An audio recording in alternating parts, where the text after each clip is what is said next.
Muy buenas tardes, bienvenidos sean todos los presentes. Es un placer estar compartiendo esta tarde con ustedes, esta tarde de presentación del libro titulado Antonio de Castro, primer gobernador de Michoacán, Gobierno y Política 1824-1827. Para dar inicio me voy a permitir presentar brevemente a las personalidades que nos acompañan en el presidium de esta mesa de comentarios el día de hoy.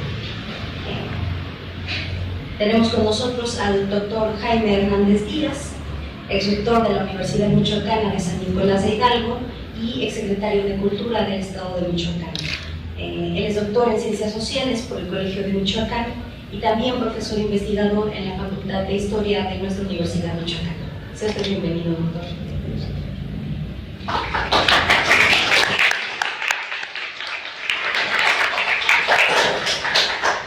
También tenemos el honor de contar con la presencia del doctor Carlos Juárez Nieto, profesor investigador de la Facultad de Historia de la Universidad Michoacana, de igual manera investigador en el Instituto Nacional de Antropología e Historia y doctor en Historia. Recibiremos el comentario del doctor esta tarde. Muchas gracias por acompañarnos.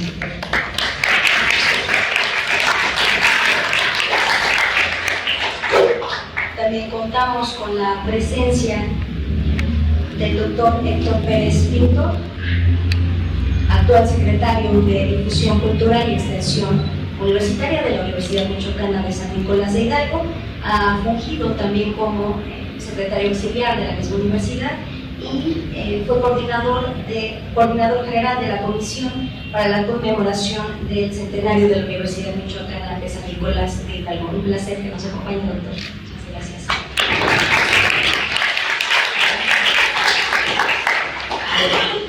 Finalmente, le honro presentar a la doctora Nelly Noemí García Corona, autora del libro de la obra que se presenta el día de hoy. Ella es licenciada y maestra en Historia por la Facultad de Historia de la Universidad Michoacana de San Nicolás de Hidalgo. Cursó el máster de Historia en el mundo hispánico, las independencias en el mundo iberoamericano en la Universidad Joan I Castelló de la Plana. Es doctora en Historia de América Latina por la Universidad Pablo de Olavide de Sevilla y actualmente estudia la clase política dentro de las instituciones político-administrativas y legislativas en la primera mitad del siglo XIX en Michoacán como parte del proyecto de estancia postdoctoral en el Colegio de Michoacán. Es un placer contar con su presencia, doctora. Muchas gracias.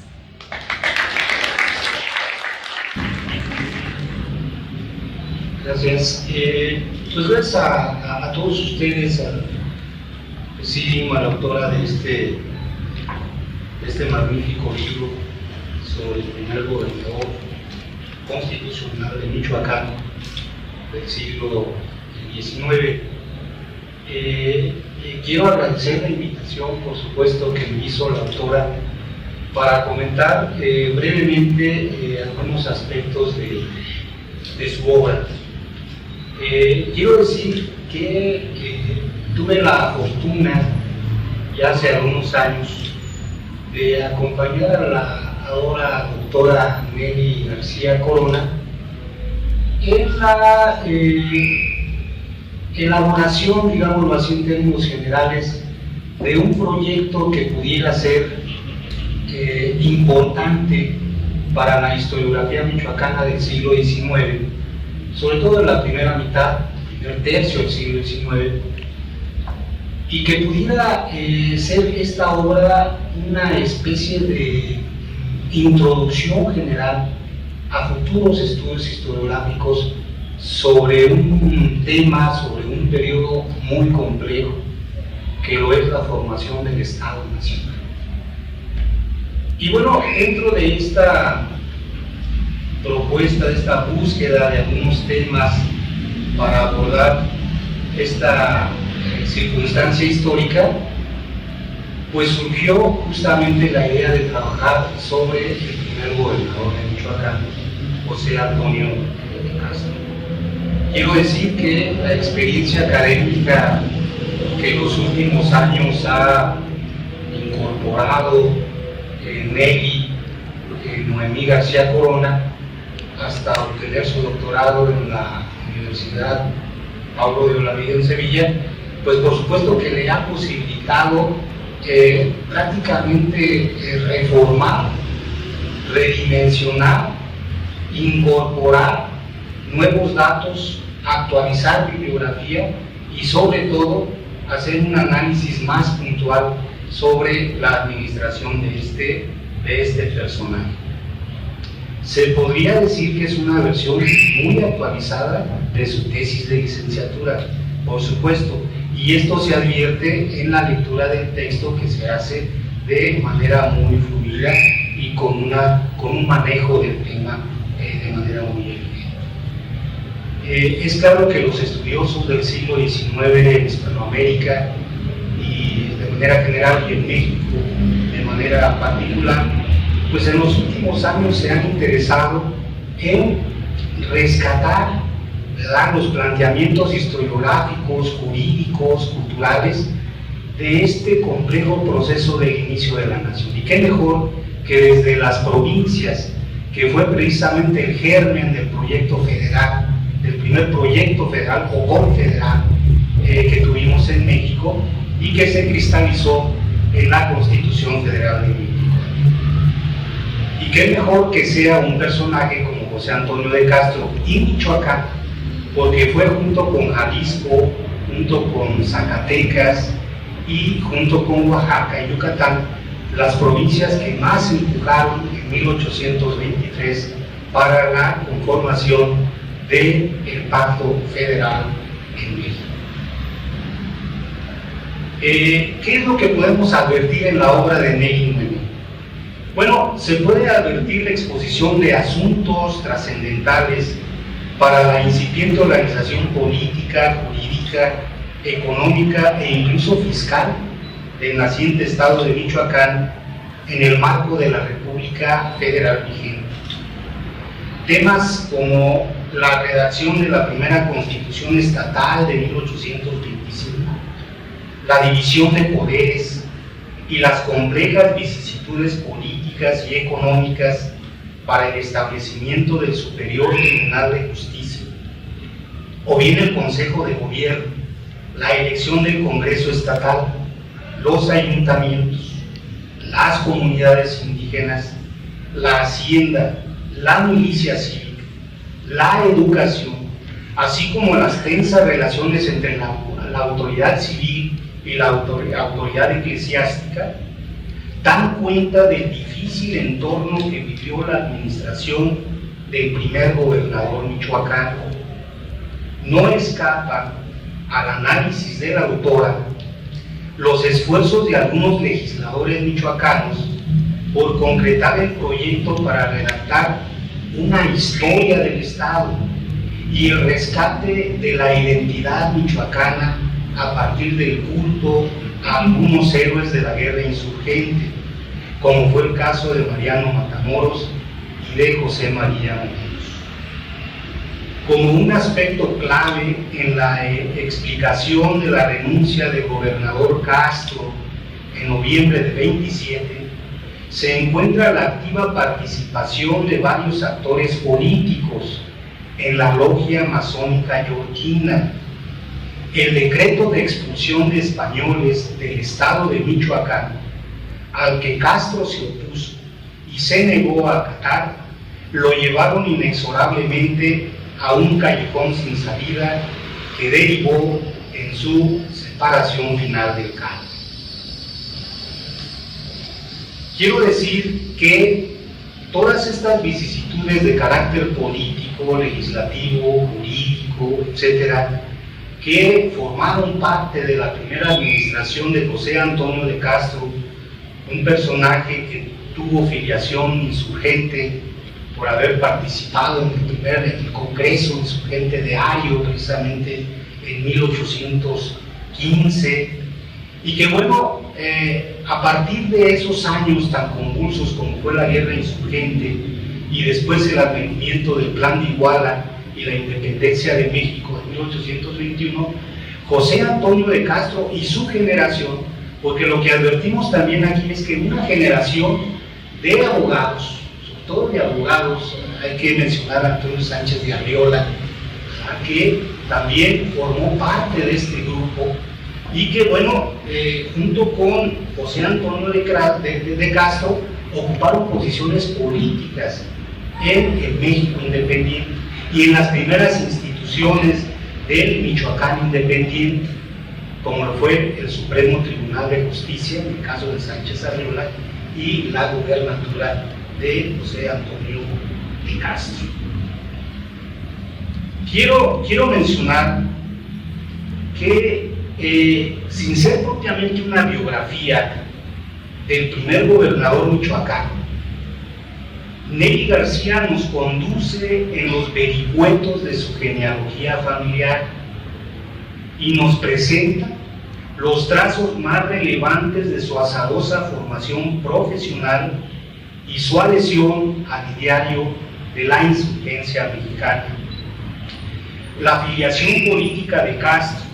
así como sus nexos con sectores de la élite vallisoletana, además de la confrontación abierta con sectores del Congreso, la Iglesia y el Ejército,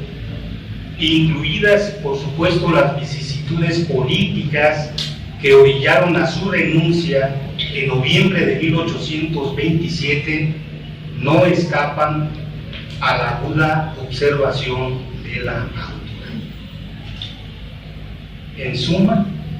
estamos ante un texto historiográfico que estoy convencido se convertirá al correr de los años en consulta obligada para todos aquellos que se interesen en la historia política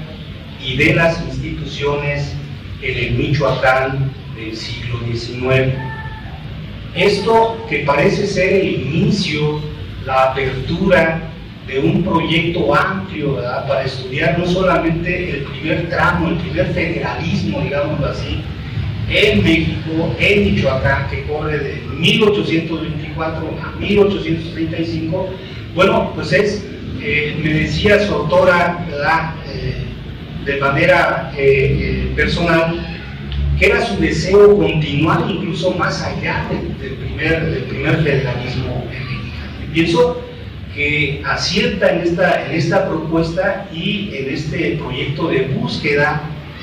de integrar no solamente este proceso del primer federalismo michoacano, sino que continúe con la República Central. ¿Por qué? Porque son procesos que finalmente van unidos y que ese proceso histórico, social, cultural, jurídico, administrativo, etcétera, va justamente potenciado de esa transición, ¿verdad?, que el atavismo de elementos del antiguo régimen monárquico que todavía resuena en los litigios de carácter administrativo, jurídico, etcétera, y que convergen justamente, ¿verdad?, todo este arsenal, toda esta visión jurídica del antiguo régimen, chocan con nuevas ideas, con nuevas tendencias y con nuevas propuestas de carácter histórico, cultural, jurídico, administrativo, etc. Por eso considero que es muy importante el estudio que se propone, que se proyecta hacer la autora de este libro. Pero ahí está, la primera piedra importante, creo yo, en términos historiográficos, lo ha logrado de manera importante Nelly García Corona,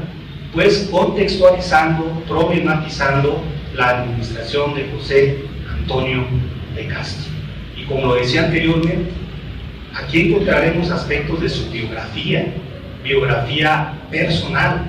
pero lo que en realidad vamos a encontrar en el texto de Nelly García Corona es una biografía de carácter social, porque Antonio de Castro sirve de pretexto para poder entender todos los factores, todos los elementos que están en juego y que dan forma justamente a la complejidad del primer tramo de la República Federal en Michoacán. Felicidades. Muchas gracias.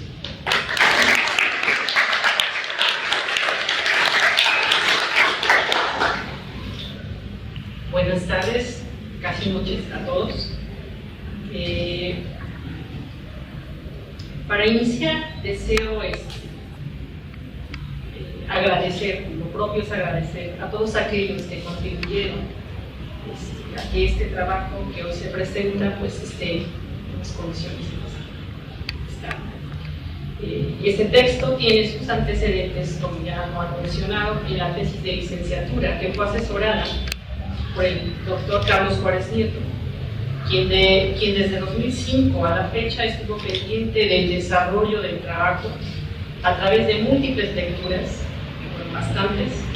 observaciones, comentarios. Por tanto, pues, maestro Carlos Juárez, muchas gracias por su tiempo, su dedicación y sobre todo su paciencia, que hicieron que este texto sea hoy lo que es, se encuentre enriquecido, actualizado en la medida de lo posible, porque también hay que reconocer que a últimas fechas afortunadamente van surgiendo cada vez más trabajos, pero sin duda alguna las recomendaciones y las observaciones que hizo desde un inicio a la fecha, bueno, contribuyeron de manera notable para mejorar este trabajo. También expreso mi gratitud al doctor Jaime Hernández Díaz, quien fungió como dictaminador del proyecto de tesis y posterior a ello presidió la mesa de sinodales en enero de 2008, y desde ese momento que se presentó el trabajo consideró pertinente la publicación con sus debidas modificaciones. Muy agradecida con el doctor Jaime Hernández, también por la lectura del manuscrito que hizo previo a su publicación, y porque fue gracias a su intervención que el doctor Héctor Pérez Pinto, en el momento secretario auxiliar de la Universidad Michoacana, acogiera el proyecto y realizara las gestiones pertinentes para que hoy pues, estemos aquí presentando este libro. Doctor Héctor, muchísimas gracias. Muchísimas gracias. Por tanto, esta presentación no solo busca ser lo que es presentar el libro, sino también dar el merecido reconocimiento por el apoyo que me brindaron para la cristalización de este proyecto al doctor Carlos Juárez Nieto, Jaime Hernández Díaz y el doctor Héctor Pérez Pinto. También extiendo mis agradecimientos a Miguel Ángel, editor de este libro, con quien tuvimos que trabajar intensamente, y quien es responsable de la presentación final de este trabajo. Su trabajo editorial, bueno, todo el empeño que le puso de nuestro no estaría como tenía la presentación que tiene. Asimismo, agradezco a la Universidad Michoacana por financiar la presente edición, al Centro Cultural Universitario, a la licenciada Aurora Molina por las atenciones brindadas para la presentación que nos convoca, y asimismo extiendo mis agradecimientos a la doctora Claudia Elvira Cortés por moderar esta mesa. Aunque no está presente, sí es preciso agradecer al doctor José Antonio Serrano Ortega, presidente del Colegio de Michoacán, por la lectura que hizo de este manuscrito y las respectivas observaciones que emitió, y que efectivamente, junto con lo que había señalado el doctor Carlos Juárez, el doctor Jaime Hernández, José Antonio Serrano, bueno, pues lograron que este manuscrito mejorara sustancialmente. A su vez, debo de dar las gracias al personal que labora en los diversos archivos y bibliotecas que consulté a lo largo de estos años, porque obviamente sin las facilidades que ellos nos brindan, sería a veces muy complicado llevar a buen término este tipo de trabajos que suelen ser complicados, azarosos y muchas veces muy complejos en el tema de la consulta de fuentes. También agradezco a mis amigos, a mi familia, a mi esposo por toda la paciencia que han tenido durante todo este tiempo. Muchas gracias, sobre todo a todos los que nos acompañan esta tarde, profesores, compañeros, colegas, amigos. Como siempre digo, gracias por estar. Dicho esto, brevemente hablaré de lo que significa este trabajo. He mencionado que tiene sus orígenes en la tesis de licenciatura que se presentó en enero de 2008 y el cual se modificó reorganizando el material y actualizando las lecturas sobre el periodo. Sí preciso decir que hablar del poder ejecutivo michoacano, los orígenes del poder ejecutivo, tiene una primera complicación que son las fuentes, porque hay un poco sobre el periodo, hay un poco en los acervos documentales, sobre todo en el archivo del poder ejecutivo, y buena parte del trabajo se tuvo que construir, bueno, pues con las fuentes que emanaban del archivo del poder legislativo del Estado. Por tanto, y dado las características de las fuentes, pues, efectivamente el trabajo ambienta no solamente habla sobre la administración de Antonio de Castro, sino que habla sobre la articulación de las instituciones que surgen a partir de que nace el Estado. No obstante, antes de adentrarnos a ello, quiero mencionar que el trabajo se encuentra dividido en 4 capítulos. Y en él, bueno, se estudian las condiciones bajo las cuales surge el Estado de Michoacán hacia 1824, como ya han mencionado los comentaristas, como parte de la Primera República Federal. Y entonces, en este escenario, el primero de los capítulos habla sobre el contexto histórico a partir de que nace Antonio de Castro en 1779 y para hacia 1824, cuando él asume la gubernatura del Estado de Michoacán. Asimismo, se dan algunos datos biográficos del personaje, quien yo afirmo que por su decisión de no aceptar firmar el decreto de expulsión de españoles hacia 1827, esa acción marcó definitivamente la actuación política, bueno, no la actuación, sino la percepción de este personaje en el ámbito político. Porque Antonio de Castro es un personaje con muchos matices y que transitó por muchas instituciones del país. Es decir, Antonio de Castro fue miembro del Ayuntamiento de Valladolid hacia 1808 como regidor, si bien es un ayuntamiento que tiene la estructura y función dentro de la estructura del antiguo régimen, pero conocía cómo funcionaba este órgano. Hacia 1815 lo encontramos y se inserta muy temprano en el movimiento insurgente, el cual todavía no he precisado la fecha, pero hacia 1815 está actuando como ministro del Supremo Tribunal Insurgente. Hacia 1822 es diputado del Congreso General por Michoacán. Es nombrado miembro de la Diputación Provincial hacia 1823, cargo que no desempeña porque él estaba en otras actividades. Fue nombrado, también hacia 1823 fue nombrado alcalde de primer voto del Ayuntamiento de Valladolid. Hacia finales de 1823 lo vemos actuando como jefe político de en ese momento la Diputación Provincial. Y hacia 1824, cuando se articula el primer,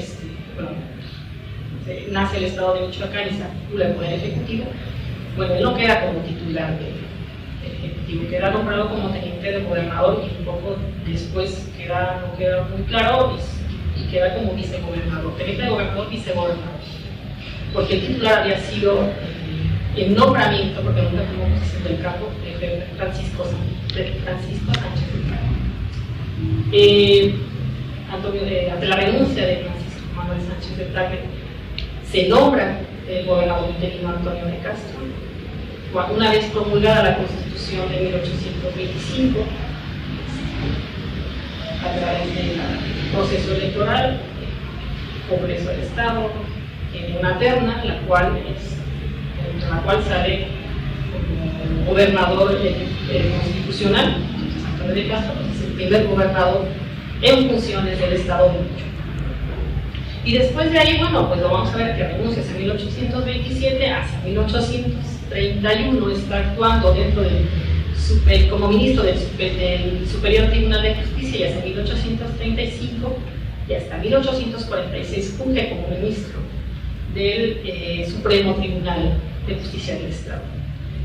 Con este breve recorrido, pues nos damos cuenta que Antonio de Castro es un personaje que tenía una amplia experiencia dentro de la estructura de las instituciones y no de cualquier, o sea, un amplio abanico. Sin embargo, bueno, pues vemos que buscamos a Antonio de Castro, lo googleamos y no lo encontramos. Pero en parte yo infiero que es por esta situación, ¿no? En esta concepción de la historiografía, de los buenos y los malos, de los liberales, los conservadores, por ahí, este es uno de los personajes a los que no se les ha hecho suficiente justicia. Si bien yo me centro nada más en su administración como gobernador, eso no significa que su vida propia,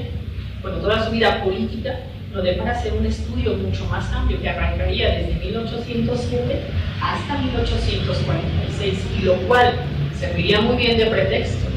para ver procesos históricos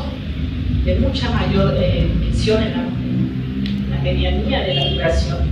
y donde estamos viendo una serie de cambios en las instituciones políticas marcadas por los cambios de sistema que van desde el periodo reinal,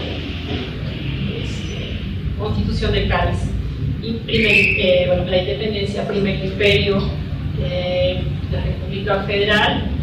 y la primera y segunda República Centralista. En fin, acotándonos al espacio, a la temporalidad a la que me sirve, en este trabajo nada más se habla sobre su administración como gobernador, tanto su administración como gobernador interino como constitucional. Bueno, la parte de constitucional por la renuncia hacia 1827, y entonces a partir de esto, bueno, ya en el segundo capítulo, bueno, se advierte cómo se da la configuración de los poderes en Michoacán: el poder ejecutivo, el poder legislativo y el poder judicial, antes y después de la promulgación de Michoacán en 1825. El tercer capítulo de este trabajo nos da cuenta de la división del territorio, que era muy importante pues para administrar los recursos, ¿no? Con los cuales no solamente, se iba a mover la administración, y de la cual a partir de esta articulación de la administración y la captación de recursos iban a ser determinantes pues para la articulación de nuevas instituciones. Entonces, bueno, a partir de la división del territorio del Estado, pero también se ve la parte de la agricultura, la industria y la hacienda pública, un Estado que nace con muchos problemas financieros, que va a repercutir en la articulación de las nuevas instituciones dentro del sistema federal. Finalmente, el texto, en su último capítulo, analiza la relación de las nuevas autoridades del Congreso y sobre todo el Poder Ejecutivo, a manos de Antonio de Castro, con las instituciones, algunas de ellas que ya venían desde el periodo virreinal, el ayuntamiento, los ayuntamientos, el Cabildo Catedralicio, asimismo lo que son las fuerzas militares, la defensa popular, la milicia, sobre todo las milicias cívicas, para finalmente cerrar el trabajo con el conflicto español, que marca en buena medida la renuncia de Antonio de Castro en noviembre de 1827. Entonces, como les venía explicando, pues este trabajo, finalmente, como ya lo han mencionado los comentaristas, bueno, pues sirve de pretexto para analizar lo complejo de la construcción de instituciones que se articulan a partir de un cambio de sistema de gobierno, donde estamos viendo efectivamente, donde se manifiestan estas pugnas entre la clase política. Esa es una de las cosas que tachan mucho a Antonio de Castro, esta clase política que tiene, esta clase política donde los insurgentes tienen un gran peso, una gran importancia, una gran presencia. Pero no solo eso, es que dentro de los exinsurgentes hay los viejos insurgentes y los otros insurgentes, ¿no? Entonces, ¿cómo estas pugnas entre esta clase política se van a ver reflejadas y van a ser determinantes para la estabilidad de las instituciones? Y a su vez, bueno, para conservar el orden de la sociedad. Y también van a ser determinantes, bueno, pues para articular los nuevos proyectos económicos que tanto les hace falta al Estado y captar los recursos suficientes con ello, bueno, pues para seguir impulsando nuevas instituciones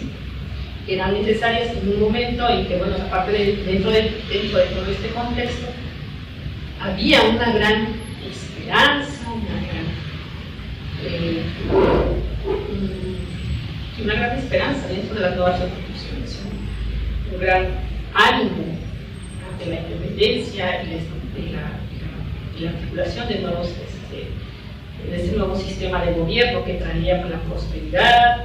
a la nueva nación, por supuesto, no está. También aquí se observa, bueno, cómo esta construcción fue muy complicada y que muchas veces esas esperanzas y esas ilusiones pues se veían bastante mermadas ante la situación que imperaba. Entonces, como ya lo han advertido los comentaristas, pues efectivamente el trabajo da muestra pues que la construcción, los inicios, los orígenes del Estado de Michoacán como tal y la articulación de sus instituciones fueron muy complejas, ¿no? Dada el contexto histórico. Con esto termino.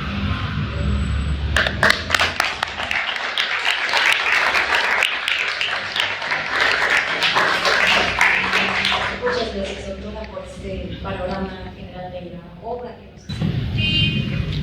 Gracias. Muy buenas tardes a ustedes. Sean bienvenidos a este centro cultural universitario de nuestra querida Casa de Estudios de la Universidad Michoacana de San Nicolás de Hidalgo. Por supuesto, quiero señalar que es muy importante para la Universidad Michoacana de San Nicolás de Hidalgo, para el rector de la misma, el doctor Carlos Navarro, iniciar con un programa de presentaciones de distintas obras de diverso género que dentro del programa de difusión cultural, de investigación cultural y de extensión universitaria tendrá lugar a lo largo de este semestre y subsecuentemente en los años venideros de la administración 2019-2023 de la Universidad Michoacana de San Nicolás de Hidalgo. Desde la Secretaría de Difusión Cultural y Extensión Universitaria es objetivo presentar, como señalaba, diversas obras de índole histórico, literario y de otros más géneros que dentro de la academia o dentro de las artes, de la ciencia, por supuesto, estaremos llevando a cabo en la universidad, no solamente en este magnífico recinto, como en la sala de rectores del Centro Cultural Universitario, sino por supuesto de los diferentes espacios con los que la universidad cuenta. Solo en el centro, ustedes sabrán, contamos con una serie de inmuebles considerados dentro del patrimonio cultural de la humanidad, en la cual estaremos llevando a cabo esta serie de actividades. Esto no sería posible sin aquellos seres, precisamente aquellas personas que dan vida, que crean, que escriben, que dan a conocer las diversas manifestaciones literarias y bibliográficas de diversos géneros. En este caso, por supuesto, para la Universidad Michoacana de San Nicolás de Hidalgo, desde el año pasado, siendo yo secretario auxiliar de la universidad, se planteó la posibilidad de editar esta obra de Antonio de Castro, primer gobernador de Michoacán, gobierno y política, 1824-1827, de la doctora Nelly Noemí García Corona. Y se planteó en el marco del recién centenario que estábamos viviendo de la constitución política del Estado de Michoacán, de 1918, es decir, a un centenario de esta Constitución. Creíamos que era el marco adecuado para llevar a cabo la presentación de esta obra de un personaje, como narra y escribe la doctora, pues es muy importante para la vida política, social y del Estado de Michoacán. Por supuesto, estas obras tienen un interés para la Universidad de Michoacán de San Nicolás de Hidalgo, para la difusión de la cultura en específico, para esta secretaría que me toca presidir en esta administración, me toca dirigir, pero también es importante mencionar a aquellas personas involucradas en el proyecto y que además tenemos el honor de que se encuentren con nosotros esta tarde. Por supuesto, el director de una tesis de trabajo que se llevó a cabo y que es el producto con aquellas adecuaciones propias que se llevan a cabo. Me refiero al doctor Carlos, que fue director de este trabajo, en aquel entonces de la licenciada maestra Nelly Muñoz García, y que pues, fue reflejado ahora y sale a la luz ya como una obra editorial, en la cual pues, vale la pena que esté en sus manos y que tengan la oportunidad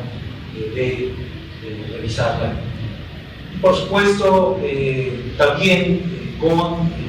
la entusiasta participación, impulso, apoyo, propuesta que hizo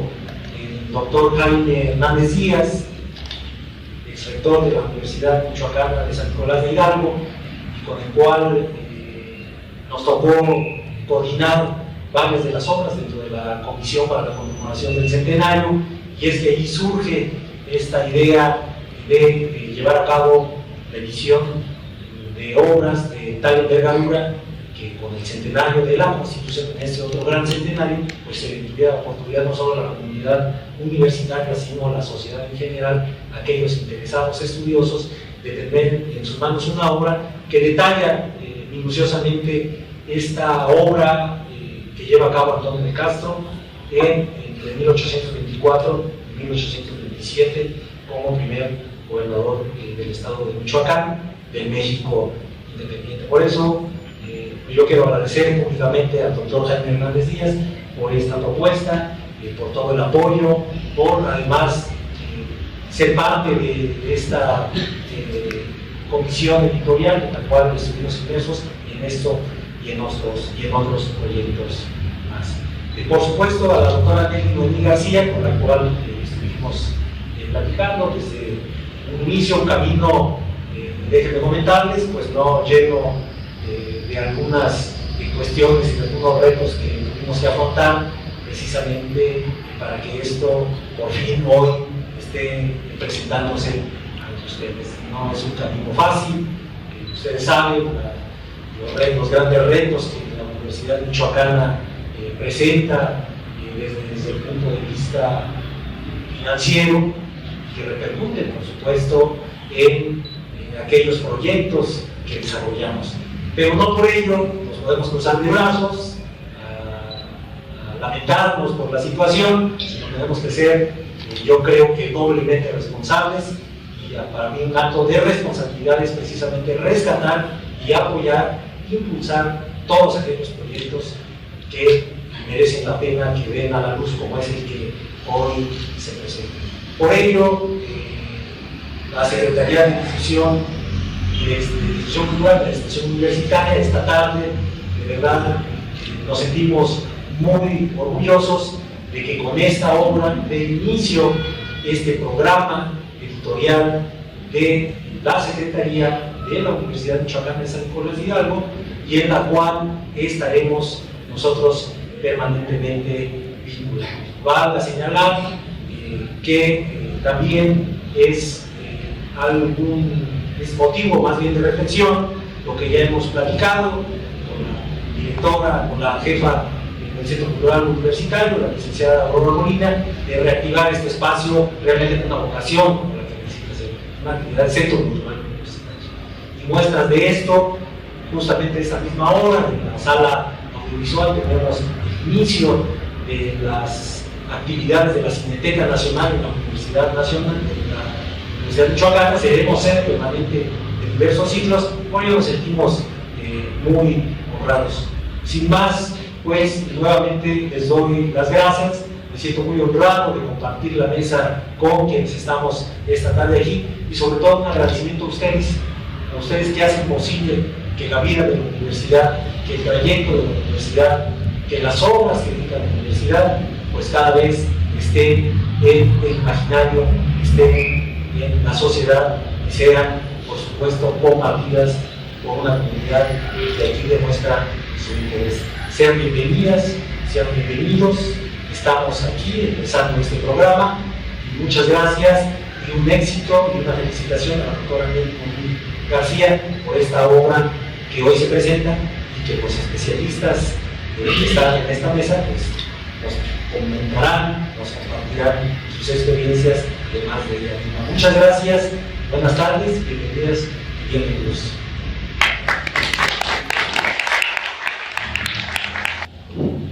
Quisiera expresar mi agradecimiento a la invitación que se me ha hecho para participar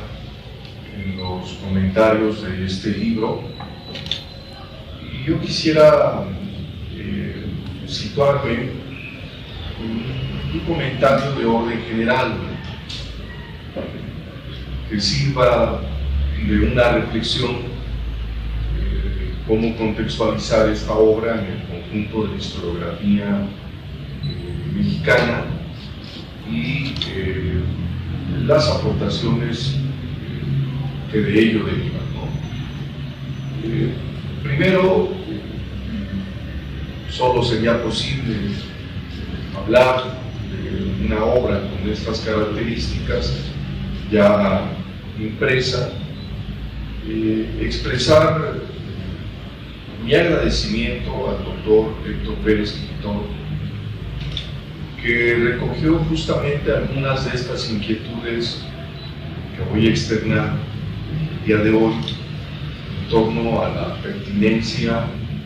y lo positivo que sería editar el libro con estas características. Hay que reconocer la sensibilidad que mostró el doctor Héctor Pérez Pintor para que en el marco de las propuestas que se estaban realizando de conmemorar dignamente los primeros 100 años de nuestra universidad, sacáramos la reflexión exclusivamente de los marcos estrictamente universitarios y situáramos en una reflexión de lo que esto representa para el Estado mexicano, para nuestro país en su conjunto. Esa fue la razón por la que coordinamos algunas obras sobre la historia de la universidad con una reflexión más amplia, que se saliera de, pues por qué no decirlo, una visión meramente provinciana a la que estamos muy acostumbrados a hacer. Una reflexión que tomara en cuenta los contextos de carácter nacional dio pie a una colección de libros en donde hacemos una reflexión sobre la universidad en ese contexto de carácter nacional. Pero una vez que se terminó el año de festejos, pensamos que era conveniente continuar con esa línea de reflexión y recuperar una de las vocaciones propias de la Universidad Michoacana, recuperar la preocupación de la universidad por la historia del Estado. Es una universidad de carácter estatal, tiene que inscribirse también en un pasado y a su vez que nos permita comprender las circunstancias por las que estamos atravesando, que no son nada fáciles para la propia vida de la universidad. Y entonces impulsar la publicación de algunas otras obras algunas que están por presentarse en los próximos días, en un contexto de este tipo de reflexiones. Justo en ese marco de recuperar esa vocación editorial de nuestra universidad, en tiempos difíciles, porque hay que recuperar esa vocación en momentos de dificultades financieras, pues se tuvieron que seleccionar algunas obras, escoger algunas en particular, y pues sugerí que se incorporara esta obra que tiene que ver con nuestra historia política, con los orígenes del Estado mexicano, también con los orígenes del Estado de Michoacán, que continuáramos en el futuro impulsando la edición de algunas otras obras de distintas etapas históricas, pero que permitan enriquecer la visión de la historia política del Estado de Michoacán. ¿Por qué es pertinente seguir reflexionando sobre el federalismo mexicano? Y hoy, en los momentos en que estamos viviendo de profundas transformaciones políticas, quizás esta reflexión todavía tenga mayor validez que la que hacíamos hace algunos meses con el doctor Héctor Pérez Pintón. Pues varias razones son importantes. En primer lugar, construir instituciones políticas, formar cuadros políticos que se encarguen de esas instituciones políticas que se forman, no es una tarea fácil, ni tampoco es una tarea de improvisación. Forma parte de procesos políticos muy complejos y nunca ha sido fácil en nuestro país la formación de sus instituciones y la formación de sus cuadros políticos que estén al frente de las mismas. A veces tenemos la impresión de que los acontecimientos históricos ocurren o de la nada o que no tienen alguna explicación, y resulta que no es así, que siempre podríamos encontrar algunos motivos, algunos elementos que nos acercan a la explicación justamente de estas instituciones. Uno de los momentos menos conocidos y del que tendríamos que aprender mucho más todavía es del nacimiento del federalismo mexicano, de la formación de las instituciones en torno al federalismo mexicano. A pesar de los avances historiográficos de las últimas 2 décadas, se siguen escuchando en los círculos jurídicos e históricos afirmaciones ya superadas por las investigaciones históricas, pero que nos hablan de justamente la necesidad que tenemos de emprender trabajos de divulgación acerca de lo que fue el origen y el desarrollo de nuestro primer federalismo en México. Nos hemos quedado con la visión que nos dejó la historiografía de mediados y de fines del siglo XIX.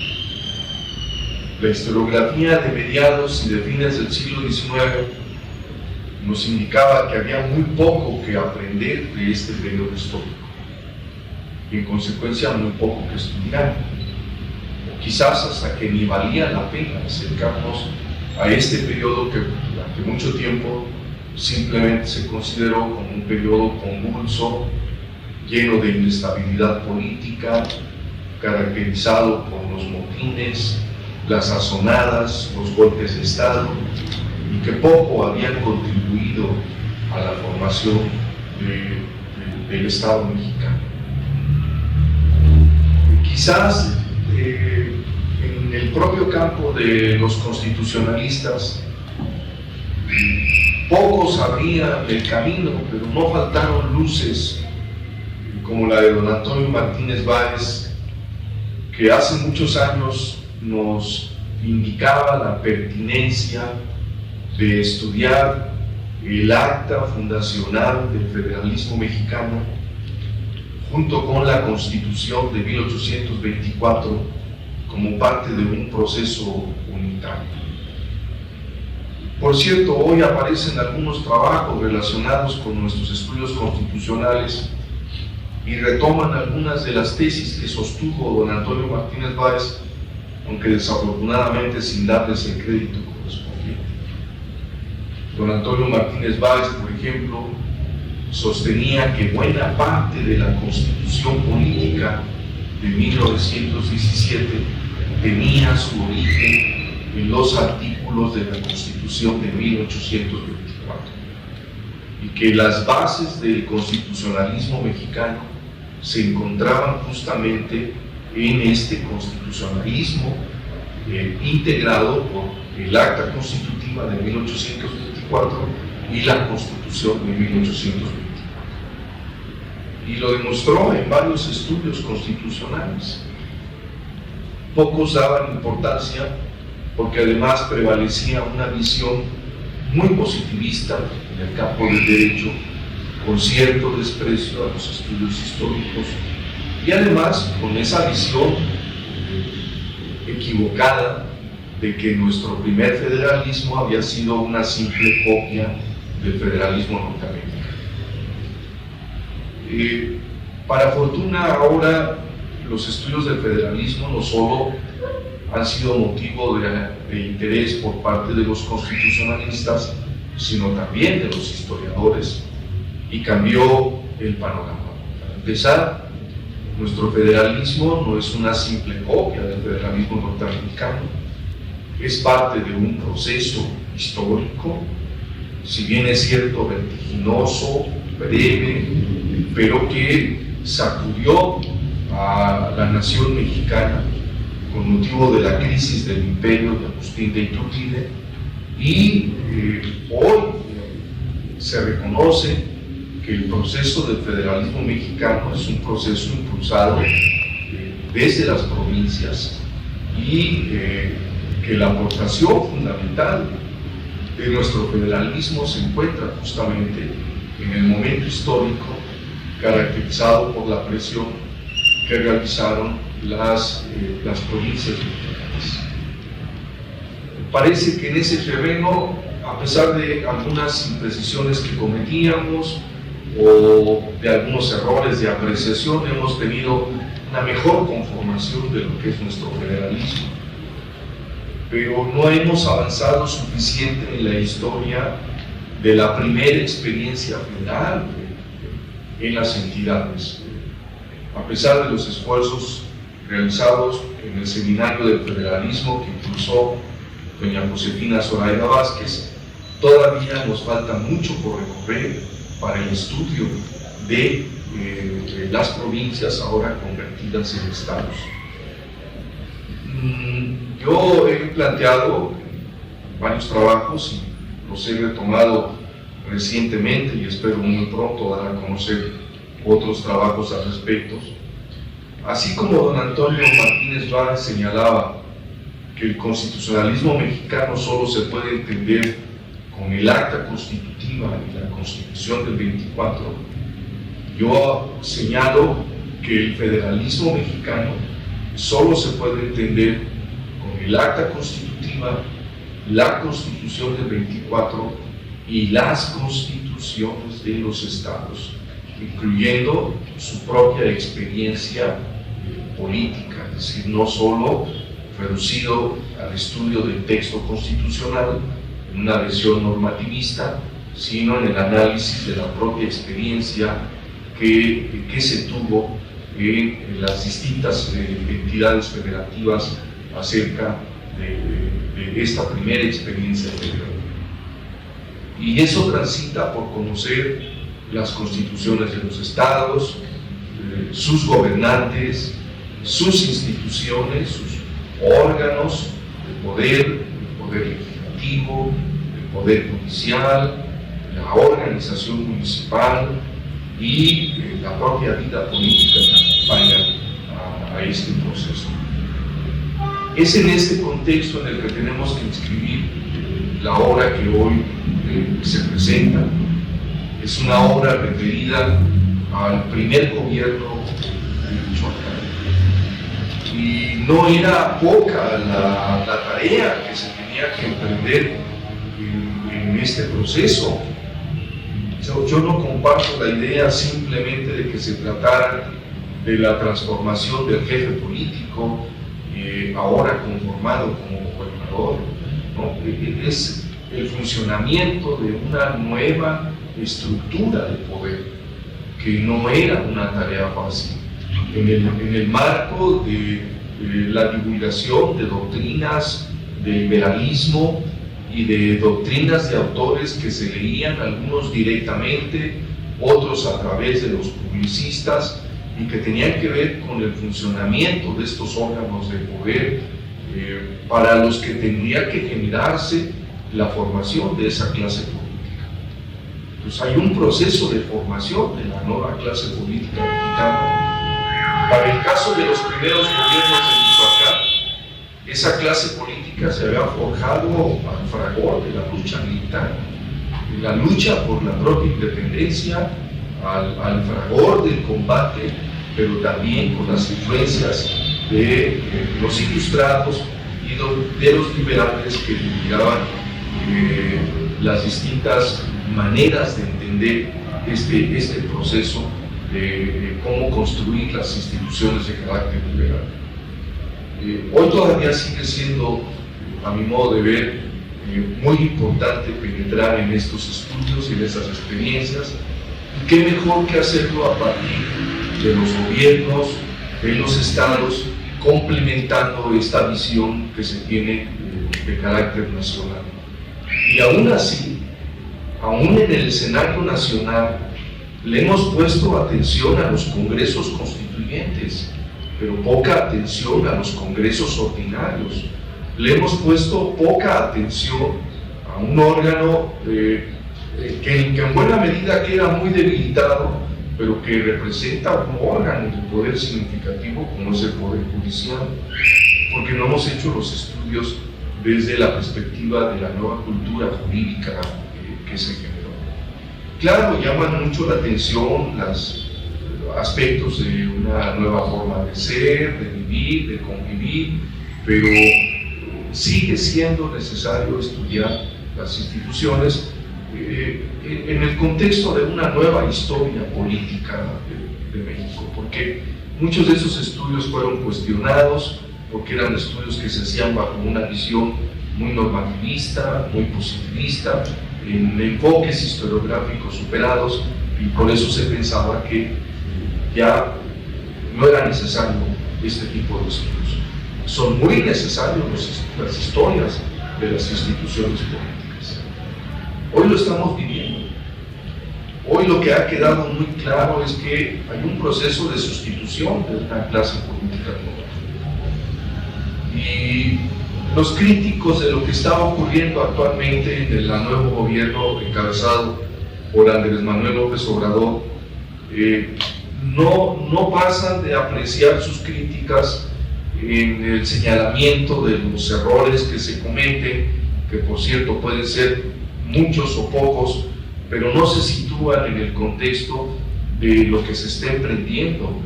de lo que se está proyectando en la conformación de un nuevo orden político y muy diferente. Pues claro que se van a cometer muchos desaciertos, y claro que van a faltar muchísimos cuadros que se encarguen de la construcción de estas instituciones. Y muchos quieren hacer la revisión y el análisis desde la perspectiva de lo que funcionaba en el antiguo régimen. Y eso no es para nada satisfactorio, ni va a ayudarnos a comprender lo que está ocurriendo en el país. Y claro, yo creo que tenemos que tener un sentido crítico, pero ese sentido crítico puede ser mucho mejor si nos planteamos el proceso de lo que ocurre con la construcción de las nuevas instituciones. El periodo de 1824-27 es la construcción de nuevas instituciones políticas en Michoacán, la creación de tribunales de justicia, la necesidad de tener jueces con capacidad, jueces letrados, la necesidad de combinar los antiguos jueces de los alcaldes, de los ayuntamientos, en un proceso de formación que no fue nada fácil y que estuvo sujeto a las constantes contradicciones y a los choques políticos. En ese contexto hay que situar el gobierno de Antonio de Castro y su propia crisis final. No solo es la confrontación de intereses, de grupos, de partidos, como se ha querido ver o como se quiso ver desde aquel entonces en las logias masónicas, sino de lo que se estaba construyendo y de lo que se estaba generando. Pues yo creo que podemos aprender mucho del estudio de la Primera República General para comprender el México de hoy. Yo siempre he estado convencido desde mis orígenes de historiador, de aprendiz del marxismo, que la historia solo tiene sentido en la medida en que se plantea en relación con los fenómenos del presente. Hay que aprender de los procesos históricos. Claro, algunos entendieron hacer la historia como una historia militante, y no cual fue. Pero yo creo que se trata de entender los fenómenos históricos a la luz también de los acontecimientos que estamos viviendo. La historia, decía Agnaldo Córdoba, hoy ya fallecido, es una maestra de la vida política. Él lo hacía desde la perspectiva del politólogo. Tengo muy presente aquel libro importante que nos planteaba la necesidad de ver a la historia para poder comprender los acontecimientos políticos. Y eso que no vivíamos un proceso de transformación tan radical como el que seguramente se está viviendo en nuestro país. Yo sí creo que se está viviendo en nuestro país ese proceso. Claro,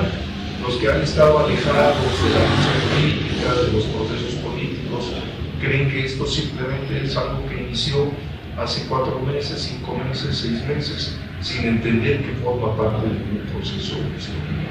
Pues este libro ayuda a situarnos, a entender lo que son los momentos históricos de nuestro país y lo difícil que es construir instituciones. Yo por eso propuse al doctor Héctor Pérez Pintor que se incorporara dentro de la lista de publicaciones de la Universidad de Michoacán, que abriéramos con este libro alguna nueva línea de reflexión de nuestra historia política, que profundizáramos con algunos otros trabajos, bien sea del siglo XIX o bien sea del siglo XX, pero que tengan este enfoque que nos permita comprender a nuestras instituciones. No alcanzarían los recursos de la universidad ni de la Secretaría de Difusión Cultural para publicar todo lo que se produce en el campo de la historia. Eso sería imposible. Siempre tenemos rezagos en relación con lo que se genera en nuestras escuelas, pero tendríamos que tener un criterio de selección, ciertamente influenciado por la visión que tiene uno, con la experiencia que dan los años, que da la vida en esta universidad, pero para sugerir obras que pueden jugar ese papel. Por eso hay que agradecerle al doctor Héctor Pérez Pintor que haya acogido esta propuesta que le hice llegar y expresar nuestra felicitación a la autora del libro y que con ello se estimule para que continúe su proceso de investigadora y atendiendo a esta problemática mexicana del siglo XIX. Están presentes aquí algunos exalumnos míos, otros que justamente hoy son mis alumnos y que lo están aprendiendo desde la óptica de la historia del derecho, y me da mucho gusto que estén, porque ellos saben mejor mis reflexiones que hago de la importancia de entender bien nuestra historia política y nuestra historia constitucional. Para ellos también falta